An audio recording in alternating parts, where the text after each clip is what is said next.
সলজ্যাক নদীর তীরে অবস্থিত সালজবুর্গ শহর অস্ট্রিয়ার চতুর্থ বৃহত্তম শহর। সেখানেই জন্মগ্রহণ করেছিলেন লিওপল্ড মোজার্ট এবং আন্না মারিয়া মোজার্টের পুত্র উলফগং অ্যামাদিউস মোজার্ট। 1756 সালের 27 জানুয়ারি সালজবুর্গ শহরে এই বাড়িটিতেই কিন্তু তার জন্ম হয়। আর আজ তার বাড়িটি সম্পূর্ণভাবে 1880 সাল থেকে মিউজিয়ামের জন্য মানুষকে খুলে দেওয়া হয়েছে। মোজার্ট ছিলেন শাস্ত্রীয় সঙ্গীত সুরকারদের মধ্যে সর্বশ্রেষ্ঠ এবং সর্বাধিক জনপ্রিয়, আর তার প্রভাবেই কিন্তু পরবর্তী পাশ্চাত্য সঙ্গীতের ওপর খুব গভীরভাবে পড়েছিল। বহুমুখী প্রতিভাবান মোজার্টের প্রচুর বাদ্যযন্ত্র এই বাড়ির মধ্যে রয়েছে তার সুর করা বিভিন্ন রকমের প্রয়োজনীয় তথ্যাদি। তাছাড়া বাড়ির চারপাশটা ঘুরে দেখলে আপনি একদম 18 শতকে মোজার্টের সময়টা কিন্তু অনুভব করবেন।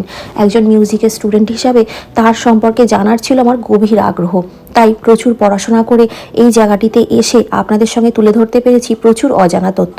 আজকে ডিটেল ব্লগের মাধ্যম দিয়ে তা শেয়ার করেছি আপনাদের সঙ্গে।